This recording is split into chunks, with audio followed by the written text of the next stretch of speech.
300 years had passed since a young diplomat named Yun Sira had first stepped aboard a dying ship and learned the truth about humanity's debt to the stars. The galaxy had transformed in ways that no one could have predicted. And at the center of that transformation stood two species bound together by something stronger than treaties or blood. The Velathari had risen from 8,000 refugees to a civilization of billions spread across a dozen worlds.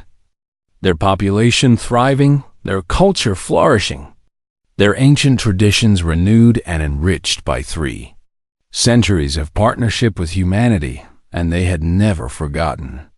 Sarathan, the younger, stood at the great viewport of the Velathari flagship as it approached Earth, watching the blue world grow larger against the darkness of space. She was the direct descendant of the Sarathen, who had been the first healthy child born on New Velathar, and she carried the weight of that legacy with pride. "Are you nervous?" her aide asked softly. Sarathan considered the question before answering. "I am honored," she said, "to be the one chosen to present this gift to humanity, to stand on the world our ancestors saved and tell them what they mean to us." The gift she carried was 300 years in the making, a complete archive of human history as recorded by Velathari observers.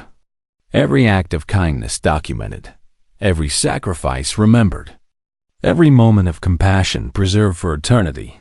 It was the most comprehensive record of any species ever created, and it had been made with love. When the Velathari delegation landed on Earth, they were greeted by crowds that stretched to the horizon. Humans and other species alike come to witness this historic moment. The ceremony was held at the site where the first transmission about the Velathari had been received 3 centuries before, now preserved as a monument to the moment when humanity had chosen to remember its debt. Sarathan stood before the assembled multitude, and her voice carried across the crowd through speakers that stretched for miles. 300 years ago, your ancestors received a message, she said. A simple message that told them of a dying species who had once saved humanity when you were young and helpless. The crowd listened in silence as she continued. Your ancestors could have ignored that message because the Velathari were far away and strange and had nothing to offer.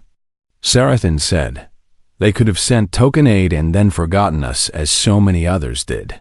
She paused and looked out at the sea of faces before her, but they did not. She declared, they emptied their treasuries and sent their best ships and gave their most skilled workers, and they came to us. Not for a day or a year, but for generations. They did not save us and move on, but stayed until we were truly alive again. The holographic displays around the ceremony site lit up with images from the archive, showing 3 centuries of partnership, humans and Velathari building together, learning together, growing together. We have brought you a gift, Sarathan said. An archive of your own history as we have witnessed it. Every kindness you have shown to us and to others. Every moment when you chose compassion over convenience. She gestured, and the archive materialized in the center of the ceremony space. A crystalline structure that shimmered with all the colors of the rainbow. This is how we see you, Sarathan continued, her voice thick with emotion. Not as a species of warriors or merchants or conquerors, but as a species of kindness. As the people who taught the galaxy what it means to give without expectation of return. The crowd erupted in cheers, but Sarathan raised her hands for silence because she was not finished. When you saved us, you did more than preserve one species, she said. You showed the galaxy a different way of being. You proved that power is not measured in ships or territory, but in how we treat those who cannot repay us. The images on the displays shifted to show the changes that had spread across the galaxy in the centuries since humanity had saved the Velathari. Dozens of species now practiced mutual aid, following the human example. Minor civilizations helped each other without demanding payment. The Galactic Concord had transformed from a body of competing powers into something closer to a true community. The galaxy is kinder now because of what you did, Surathan declared. Not perfect, never perfect, but better than it was. And that is because you showed us what was possible. She stepped back and bowed deeply in the Velothary gesture of highest honor. You did not save us because we were powerful, she said. You saved us because we existed. You saw life that was struggling and you reached out to help. And in doing so, you changed everything. When the ceremony ended, there was a reception where humans and Velothari mingled and shared stories and renewed the bonds that had grown strong over 3 centuries. An old woman approached Sarathan during the celebration, moving slowly with the careful steps of great age. My grandmother was Park Minji, the woman said. She was one of the builders on New Velothar in the early days. She used to tell me stories about your ancestor. About the first Sarathan. Sarathan's eyes widened with recognition. My ancestor spoke of Minji often, she said. They were great friends and they built much together. The old woman smiled. My grandmother said the same, she replied. She said that working with the Velothari taught her what building really meant. Not just putting stones together, but creating something that would matter for generations. They stood together in comfortable silence for a moment. She would be happy to see this day. The old woman said softly, to see how far we have come together. Later that night, a young human child wandered away from her family during the celebration and found herself standing before the monument that marked his site of the original transmission. An elderly Velothari noticed her and approached slowly. Are you lost, little one? The Velothari asked gently. The child shook her head and pointed at the strange aliens still mingling with the humans. My grandmother says those people are family, the child said with the simple confusion of youth. But they do not look like us at all. The Velothari knelt down to meet the child's eyes. Family is not about looking the same, the elder said. Family is about caring for each other even when it is hard. Family is about remembering kindness and returning it. Family is about standing together across the generations. The child considered this with the seriousness that only children can muster. Is that why they saved us? She asked. Because they thought we would be family someday. The Velothari smiled. They saved you because you were alive, the elder said. And then you saved us because we were alive. And now we are family because we chose to be. That is the most powerful kind of family there is.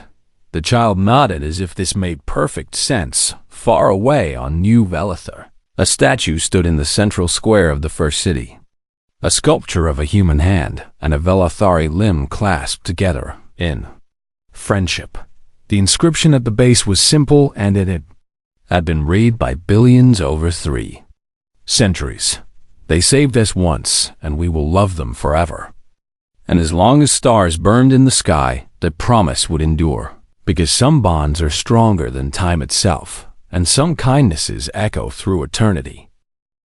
20 years had passed, and the galaxy had learned to watch New Velothar with wonder and confusion. The single-generation ship of dying refugees had become a thriving civilization of 50,000 souls. Their cities spreading across the planet like gardens of crystal and light. Their children growing up strong and healthy. Their ancient culture reborn with new energy, and through it all humanity had stayed with them. Not as rulers or protectors, but as friends and partners in the great work of rebuilding. Chithel was old now. Their scales faded to a gentle silver, their movements slow but still graceful. But their eyes remained as sharp and wise as ever. The historian stood before the High Council of the Velothari in the great assembly hall that humans and Velothari had built together.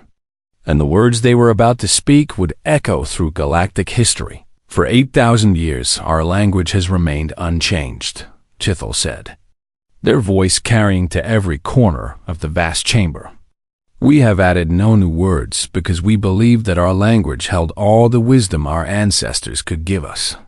The council members listened in silence because they knew what was coming. But wisdom is not static. Chithel continued, "Wisdom grows when we encounter new truths that our ancestors could not have imagined. And we have encountered such a truth in humanity."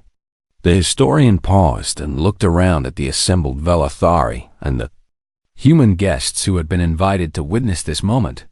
When our ancestors saved the young species, called humanity, they did not know what those people would become, Chithel said. They acted on faith and on the belief that all life deserves a chance to flourish. The images on the walls of the chamber shifted to show the history of the past 20 years. The arrival of the human ships, the building of new Velathar, the births of healthy children, the restoration of Velathari art and culture. Humanity proved worthy of that faith, Chithel said, their voice thick with emotion. They did not simply help us survive, they helped us live again. They gave us not charity but partnership, not pity but respect. The historians stepped forward and raised their forearms in the ancient gesture of sacred proclamation. Therefore, the High Council has decided to do something that has not been done in 8,000 years. Chithel declared, "We will add a new word to our sacred language." A murmur of astonishment rippled through the hall because every Velathari understood the significance of this moment. "The word is Humaneth," Chithel said slowly, pronouncing each syllable with care, "and its meaning is those who remember kindness and return it multiplied." The human guests in the audience looked at each other with tears in their eyes as the weight of this honor settled upon them. But Chithel was not finished. Furthermore, the historian continued, "The High Council decrees that from this day forward, every Velathari child will learn human history alongside our own. That human holidays will be observed on our worlds. That human art will hang in our temples and human music will play in our halls." The council members rose as one and bowed toward the human delegation. "You will be woven into Velathari identity forever," Chithel said. "When our descendants speak of our civilization 1,000 years from now, they will speak of humanity in the same breath. Because we are now bound together by something stronger than treaties or alliances." An elderly Velathari named Sarathen, the same child whose birth Minji had witnessed 20 years before, stepped forward to address the humans directly. "Other species have helped us in small ways," Sarathen said. "They gave us food when we were starving and medicine when we were sick. But when the crisis passed, they moved on to other concerns." The young leader looked at the humans with fierce devotion. "But you did not leave," Sarathen continued. "You stayed for 20 years, and you built schools for our children, and hospitals for our sick, and temples for our gods. You learned our language and our history and our songs. You did not save us and then ask for payment, but stayed to make sure we truly lived." Sarathen's voice rang out strong and clear. "We will speak your name until the stars grow cold," they declared. "And when the last Velathari draws their final breath 1,000,000 years from now, your name will be on our lips. This we swear by everything we hold sacred." The hall erupted in cheers and applause from both species far away on other worlds. The other species of the Galactic Concord watched this ceremony through broadcast signals, and they struggled to understand what they were seeing. The Rathani ambassador summoned her advisors and demanded an explanation. "They are giving the humans permanent cultural status," the advisor explained. "They are making humanity part of their very identity. It is unprecedented in galactic history." "Why would they do such a thing?"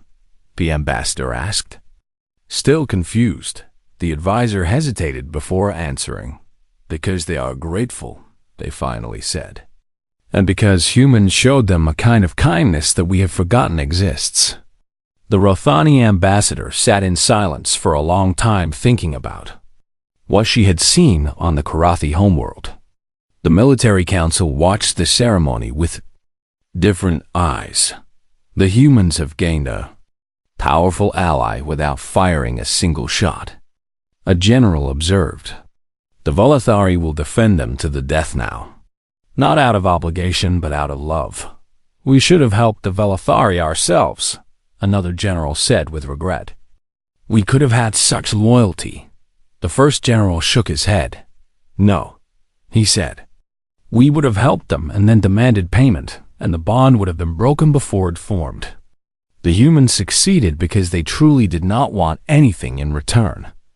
Across the galaxy, other species began to reconsider their understanding of power. The Rothani opened trade negotiations with humanity for the first time, and they brought gifts instead of demands. The Karathi sent a delegation to New Velathar, asking to learn how humans had accomplished what they accomplished, and a coalition of minor species who had watched from the sidelines began to organize mutual aid networks modeled on what humanity had done. The galaxy was changing, because one species had shown what was possible when kindness was given freely. On New Velathar that night, there was a great celebration with music and food and dancing. Humans and Velathari together. Under the stars, they now shared. Park Minji was there, though her hair had turned gray, and her hands were no longer as steady as they once were. Chithil found her standing apart from the celebration, looking up at the sky. You should be dancing, the old historian said. Minji smiled and shook her head. I was never much of a dancer, she admitted. I was always better with my hands, building things that would last. Chithil stood beside her, and together they looked up at the stars. You built more than cities, Chithil said softly. You built hope, and you built friendship, and you built a future that neither of our peoples could have imagined alone. Minji felt the weight of 20 years of work and struggle and triumph settle on her shoulders, and she knew it had all been worth it. My grandmother would be proud, she said simply, and somewhere among the stars, the spirits of the ancient Velathari who had sacrificed everything for a young species on a small blue world looked down on what their faith had created, and they were proud too. 5 years had passed since the first human ships arrived at the dying Velathari vessel, and everything had changed. The planet now called New Velathar hung blue and green against the black of space. A world that had been barren rock just years before, but now bloomed with life and hope. Park Minji stood on a hillside overlooking the first Velathari city, and she wiped the sweat from her forehead as she watched the sun set over the spires and domes that her construction crews had helped to build. She was 34 years old, and she had been a foreman back on Earth, building apartments and offices for people who never thanked her. But here, she was building something that mattered, something that would last for generations, something that made her soul feel full. You are thinking deep thoughts again, a familiar voice said from behind her. Minji turned and smiled at Chithil, who had become her closest friend over these long years of work and hope. The Velathari historian looked healthier now than when Minji had first met them, their scales brighter and their movements more confident, though they still carried the weight of their people's long sorrow in their dark eyes. I was thinking about my grandmother, Minji said. She used to tell me that the best things we build are the ones we build for others. I never really understood what she meant until I came here. Chithil sat beside her on the hillside, and together they watched the city come alive with lights as darkness fell. Your people have given us more than we could ever have imagined, Chithil said. Not just buildings and food and medicine, but something far more precious. What is that? Minji asked. Hope, Chithil replied simply. For so long we believed we were destined to fade away and be forgotten. But your people reminded us that survival is possible and that tomorrow can be better than today. Below them in the city, the Velathari walked through streets designed for their unique bodies. past gardens filled with plants from their lost homeworlds that human botanists had painstakingly recreated. From ancient genetic records, human doctors had spent years developing treatments to reverse the slow decline that had threatened the Velethari with extinction. And now, for the first time in centuries, the population was growing instead of shrinking. Human teachers had learned Velethari language and their history so that nothing would be lost. And Velethari children now grew up, knowing the full glory of what their ancestors had been. But it was not only the Velethari who had learned, and grown Minji had arrived on New Velethar as a construction worker who knew only how to build with steel and concrete. But Chithel and the other historians had taught her to see the world differently. The Velethari did not build to conquer or to impress, but to harmonize with the world around them. Their structures flowing like water and growing like trees. And Minji had learned to incorporate these principles into her own work. Your grandmother sounds like she was a wise woman, Chithel said. She was, Minji agreed.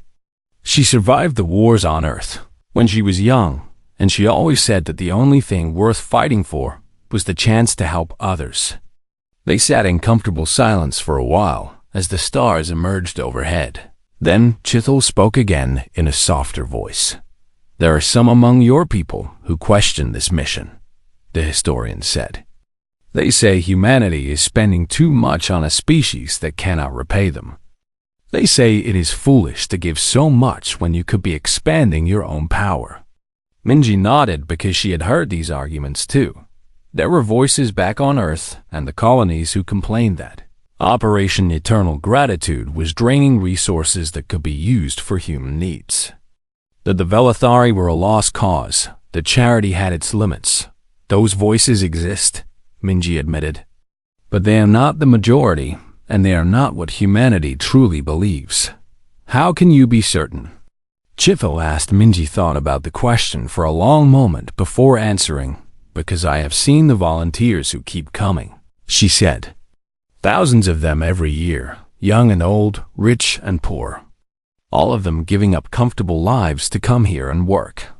Not because they expect anything in return, but because they believe it is the right thing to do.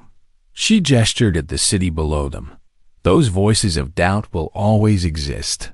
She continued. But they have not stopped this. They have not stopped any of it. And I think that tells you everything you need to know about what humanity really values. Chithel was quiet for a while, and then the historian reached out and placed one slender hand on Minji's shoulder. Before your people came, Chithel said slowly, I believed that the sacrifice my ancestors made was for nothing. I believed that we had given everything for a species that would never know and never care. And now, Minji asked, now I understand that the sacrifice was not in vain, Chithel said. Because you have become exactly what my ancestors hoped you would become. A species that values life above power and kindness above profit. Minji felt tears forming in her eyes, but she did not try to hide them. We are still learning, she said. We still make mistakes, and we still have those who would choose greed over generosity. But we are trying to be worthy of what your people did for us. That is all anyone can ask. Chithel replied. The next morning Minji was awakened by a commotion in the camp, and she rushed outside. To find a crowd gathered around the medical center, she pushed through the crowd and found Chithel standing at the entrance with tears streaming down their face. But these were not tears of sorrow. What happened? Minji demanded. Chithel could barely speak through their emotions. A child, the historian finally managed. The first Velethari child born on New Velethar.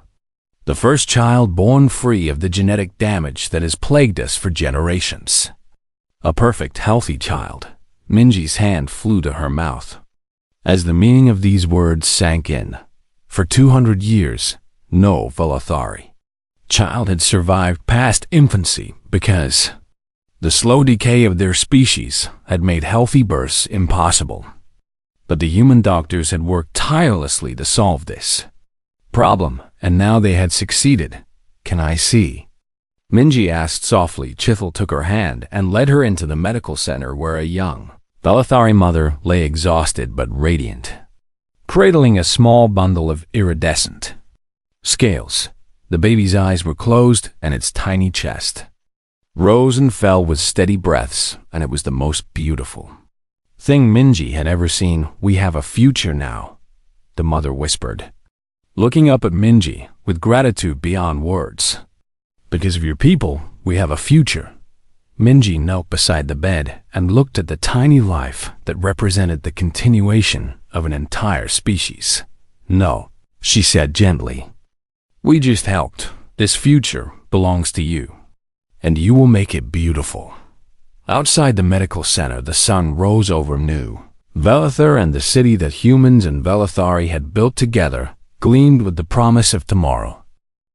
The message spread across human space faster than any news had ever traveled before on Earth. It played on every screen and every speaker, and people stopped in the streets to listen with tears streaming down their faces. On Mars, the factory workers put down their tools and gathered in the common halls to hear about the ancient aliens who had given everything so that humanity could exist on Luna. The children in their schools learned for the first time that 12,000 years ago, a species they had never heard of had looked at their primitive ancestors and decided they were worth saving, and everywhere the response was the same. Humanity remembered how to be grateful. Baek Junho was a senator from the Korean provinces on Earth, and he had spent 20 years in politics learning to be careful with his words and cautious with his promises. But when he stood before the Human Confederacy Council 3 days after the message arrived, he threw away all his caution and spoke from his heart. "We stand here today because another species chose to die for us," he said, his voice echoing through the great chamber. 12,000 years ago, the Velathari saw our ancestors painting on cave walls, and they decided that those simple people deserved a chance to become something more. The council members listened in silence as the senator continued. "They did not ask if we would repay them because they knew we could not." Junho said, "They did not calculate if we would be useful to them because that was not why they acted. They simply saw life that was precious, and they chose to protect it." He paused and looked around at the assembled representatives of every human world. "Now they are dying," he said. "The last 8,000 Velathari drift in a failing ship at the edge of our space, and they ask for nothing except a place to end in peace." His voice grew stronger and filled with a fire that made everyone lean forward to listen. "But we will not give them a place to die," Junho declared. "We will give them a place to live. We will give them a future. We will show the galaxy what it means to be human." The council voted unanimously to launch Operation Eternal Gratitude, the largest humanitarian mission in human history. Every human world contributed what it could, and some contributed more than they could afford. On Earth, the governments opened their reserves and sent ships loaded with food and medicine and building materials. On the colony worlds, ordinary people donated their savings and their time and their skills. A retired doctor named Shin Yoonji was 73 years old, and she had planned to spend her remaining years in peaceful quiet. But when she heard about the Velathari, she packed her medical bag and volunteered for the relief mission. "I became a doctor to save lives," she told her confused grandchildren. "How can I rest when there are people who need saving?" A young engineer named Kwan Taeyang had just graduated from university with massive debts and uncertain prospects. But he signed up for the construction crews without hesitation. "My great-grandmother told me stories about kindness," he said. "She said that the measure of a person is what they give when they have nothing to spare. I want to be that kind of person." Across the galaxy, the other species watched with confusion and disbelief. The Rothani were an ancient civilization of merchants who calculated everything in terms of profit and loss, and their ambassador requested a meeting with human diplomats to understand what was happening. "You are spending resources that could build 100 colonies," the Rothani ambassador said, her four eyes narrowing with suspicion. "You are sending your best ships and your skilled workers to help a species that has nothing to offer you in return. What is your strategy here?" The human diplomat smiled softly and shook his head. "There is no strategy," he said. "They saved us once and now we will save them. That is all." The Rothani ambassador left the meeting more confused than when she arrived. The Karathi hegemony was a military power that respected only strength, and they too sent representatives to question the humans. "The Valathari are weak," the Karathi general said with contempt. "They have no fleet and no weapons and no territory. Helping them gains you nothing and makes you look weak to your enemies." The human admiral who received this message looked at the Karathi with something like pity. "We do not measure worth by weapons," she said, "and we do not choose our friends by how useful they might be in battle. The Valathari gave everything for us when we were weak and helpless. How can we do less for them now?" The Karathi general had no answer for this. 47 days after the message first reached Earth, the first human relief fleet arrived at the Valathari ship. There were 12 vessels in that fleet, each one packed with supplies and volunteers, and Hope Yunsira was there to greet them because she had refused to leave the Valathari ship even when her commanders ordered her to return to her post. She had become something like a bridge between the two species, learning their language and their customs and their history, and the Valathari had come to trust her completely. When the fleet arrived, she led the human captains through the corridors of the ancient ship to meet the Valathari council.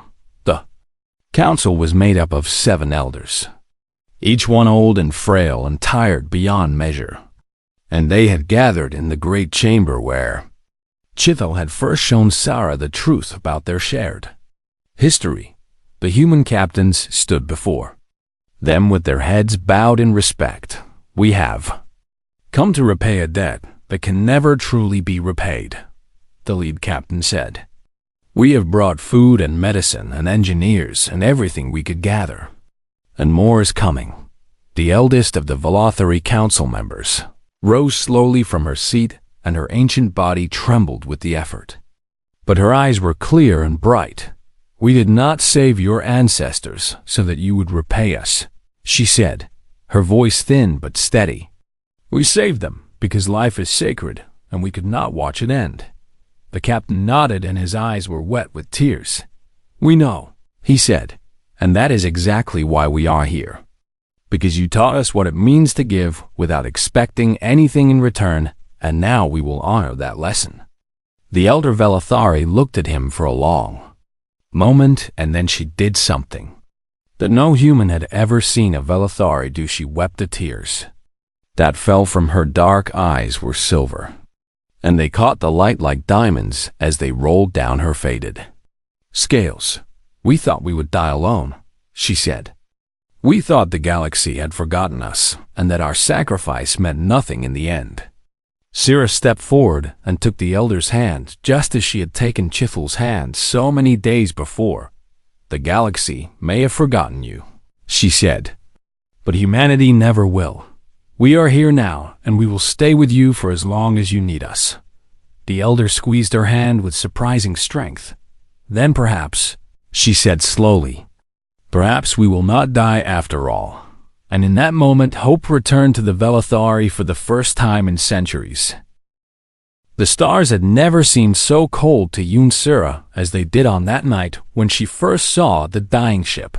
She stood at the observation deck of Outpost Kepler 7, a small human station at the edge of colonized space, and she watched the ancient vessel drift closer like a wounded animal seeking shelter. Sarah was 26 years old, and she had been a diplomatic attaché for only 3 years, assigned to this quiet posting because nothing ever happened here. Or so everyone had told her, but something was happening now. The ship that approached them was unlike anything in human records.